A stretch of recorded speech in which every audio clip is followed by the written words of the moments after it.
Yair Rodriguez and Josh Emmett don't deserve an interim title shot, and the fact that either of these men are being given this opportunity is an abomination to the sport, a slap in the face to the fans, and a disgrace to every single contender who's been somewhat active and any contender who's actually on a win streak. Yair Rodriguez may be the most undeserving name for an interim title fight of all time.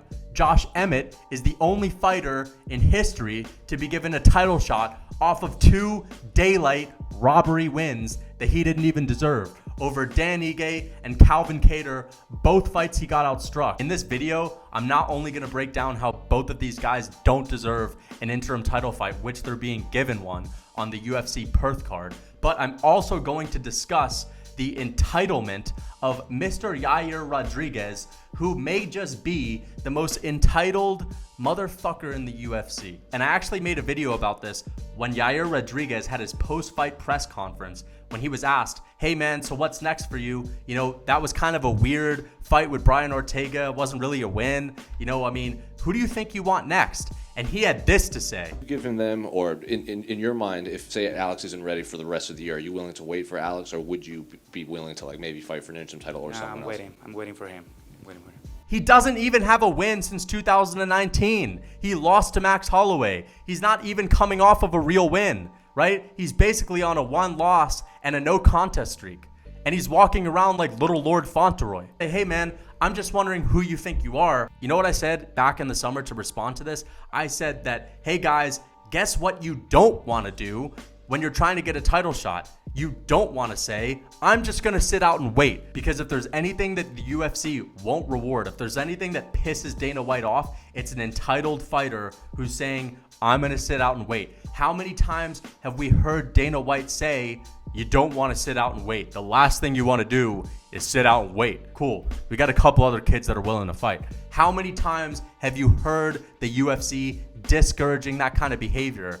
And holy shit, like he was actually given the title shot. So I don't know how powerful the market is in Mexico, but it seems like they really want this guy to be champion. I mean, it is crazy. I mean, Brandon Moreno is being given a 4th fight, by the way. Isn't that nuts? But I don't even know if it's that. I don't even know if it's the fact that the market in Mexico is like doing really well when there's a UFC champion, and that can really grow the sport. Because, you know, in Mexico, I'm pretty sure boxing may be still the biggest combat sport. You know, no surprise, you got guys like Canelo out there.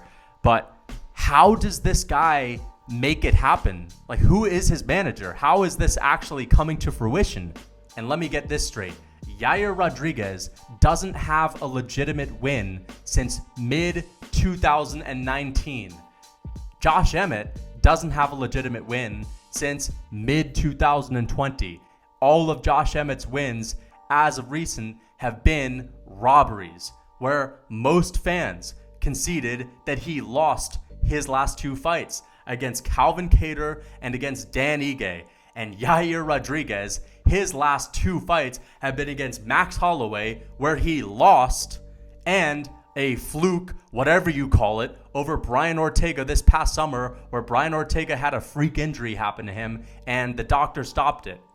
That was how the fight ended. All right, so Yair Rodriguez, since the summer, has been saying to us fans that, nope, I'm going to sit out. I don't need to do more. I've done enough. I'm waiting for him.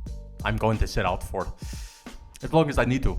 And that guy has been given a damn title shot. So Yair Rodriguez and Josh Emmett have been given a interim title fight on UFC 284 that's going to be headlined by Islam Makhachev and Alexander Volkanovski, as the featherweight champion Alexander Volkanovski moves up to fight Islam Makhachev to try to become a double champ. Here's the thing. Alexander Volkanovski literally fought Max Holloway, like 4 months ago in June? Volkanovski's been one of the more active champions. He took on Max Holloway in June, right? Took on Ortega in the fall of 2021. And hold on, I just forgot, but he fought Korean Zombie this spring in 2022. I'm pretty sure that was on the March card. Yeah, I believe that was on the March card. So Volkanovski has fought, pretty much 3 times within 1 calendar year. He's moving up to get a second belt, and they need to do an interim title fight. I mean, I just don't get it, because usually an interim title fight is when a champion has been out for an entire year, or a champion's been out for 8 months, and it looks like they're not going to come back for another 4 months. Volkanovski fought 3 times within the past year. I don't understand why they're even doing an interim title fight, let alone with these two, Yair Rodriguez and Josh Emmett. Now, don't get me wrong. I actually am a fan of Yair Rodriguez's fight style. I love watching him fight. He puts on great fights. And you know what? So does Josh Emmett, because that guy carries a fuckload of power. One-shot knockout power at featherweight, which is not very common. And they're both, must-see TV when it comes to fighting. But the fact that they're being given a title is just ridiculous. I don't understand why they can't just make this a main event or a, number 1 contenders fight. Why can't these featherweights just fight each other, cancel each other out? You have divisions like bantamweight or lightweight where everyone fights each other. You're in the top 10. Well, you still need 3 more wins to get a title shot. No. Not at featherweight, apparently, because you just need 2 illegitimate robbery wins, right? Or you just need 2 wins since 2019 to get a title shot when you don't even have a win streak. And here's the thing about Yair Rodriguez. He doesn't only not have a win streak, he doesn't even have a win since 2019. So let's get a look at Yair Rodriguez's stats. Let's look at his last fight, Brian Ortega. Okay, that was a fluke, right? That was at UFC Long Island. I was at the event, a complete fluke injury. Brian Ortega got injured and the referee stopped it, okay? He broke his rib or had some weird injury, right? Then he lost to Max Holloway. Close fight, but still he lost, and he lost pretty clearly. At least lost 3 rounds, clear as day. That's 230 strikes for Max Holloway, 159 for Yair Rodriguez. Max Holloway won that fight. Sure, Yair Rodriguez put up a good fight, but I swear, is this guy acting like he deserves a title shot because he basically beat Max Holloway? Because that's kind of the mindset that I think he has. I don't know how delusional he is about that fight with Max. It wasn't a robbery. It wasn't that close to where you could say, okay, I could have it for Yair Rodriguez. There's no way you could give it to him. And, given that he doesn't have a win since Jeremy Stevens, and the Brian Ortega shit ain't a fucking win, I mean, is he so deluded that he's trying to play it off like just because I had a close fight with Max Holloway means that I deserve a title shot? You didn't even win that fight. Okay, great. It was a close fight. Well, you still lost the fight, and that shouldn't put you any further towards a title shot. Get a couple wins before even being in the conversation for a title elimination bout, a number 1 contenders fight. And his last win was against Jeremy Stevens, and his win before that was in 2018. Remember, he had that no contest with Jeremy Stevens in Mexico where he poked him in the eye and the fight had to be stopped in the first round. So he has 2 wins since 2018, and now he's being given a title shot, an interim title belt. How can you take it seriously when a guy who doesn't even have a legit win since 2019 is being given a title shot? And then Josh Emmett. So let's look at Josh Emmett's career. He's had a pretty good career. I mean, at least the guy's on a legit win streak. I know he's got 2 robberies in a row, but he didn't beat Calvin Kattar, and he certainly didn't beat Dan Ige. And sure, he got a win over Shane Burgos. That was a war. Mirsad Bektik, KO over Michael Johnson, which was insanely impressive. And I know you can't give an interim title fight to Max Holloway, for example, because, what if he wins? Then we're going to see a 4th fight with Volkanovski. We don't want to see that after Volkanovski just 50-45 to Max Holloway. But what do you guys think of this? I think it's a complete joke. I don't think Yair Rodriguez has earned it, and it kind of pisses me off, and I'd rather guys like Arnold Allen get considered for a number 1 contenders fight.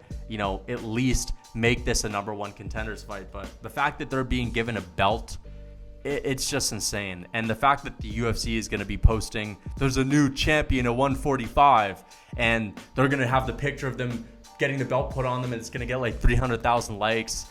It's just a little bit ridiculous. And I know people are going to say it's bullshit, but at the end of the day, Yair Rodriguez or Josh Emmett's going to be walking up to the press conference with Volkanovski in their fight after this with the belt, and they're going to be acting like they're the fucking champ, and it's going to give them a big ego boost. I mean, man, talk about giving Yair Rodriguez an ego boost. I just don't understand what the UFC is doing. You've always said that you're not going to reward this kind of behavior, and you actually do. It just doesn't really make a lot of sense. If we see this guy with a belt, it just shows that this sport doesn't have a lot of integrity, and that just kind of rubs me the wrong way. And it also shows that, you know, this guy's just jumping the line. He hasn't really earned it, and then he's going to be given a title shot against Volkanovski, and he'll get his wishes. You know, if the UFC had never talked about how we don't like when guys wait out, we don't like when guys sit out, I probably wouldn't even be making this video. It's just that they don't keep that same energy, you know, with a guy like Yair Rodriguez, but they do, and they make it a rule with most fighters, and I don't understand it. Speaking of keeping that same energy, guys, your energy is probably not where it could be if you actually took care of your health. And I have a new sponsor, Heart and Soil Supplements. They're not your average supplement company selling copy-paste whey proteins and copy-paste BCAAs. This is a company that sells grass-fed meat and organ supplements like beef liver, beef brain, bone marrow, and even beef testicles. And at Heart and Soil Supplements, their mission is to give people the most nutrient-dense supplements on the planet. If there's any supplement that you would ever spend your money on, fuck the creatine, fuck the whey protein. That's not actually going to do anything besides give you a placebo. You're better off with real food. And when it comes to actually taking in some extra vitamins, get them from things like beef liver. Not everyone can get good quality grass-fed beef liver, and it's literally nature's multivitamin. So if you guys want to support me and boost your health, you can use my link for 10% off of the best supplements from Heart and Soil Supplements. Get yourself some grass-fed organ and meat supplements. Make sure that you use my link in the description so you can get a 10% discount.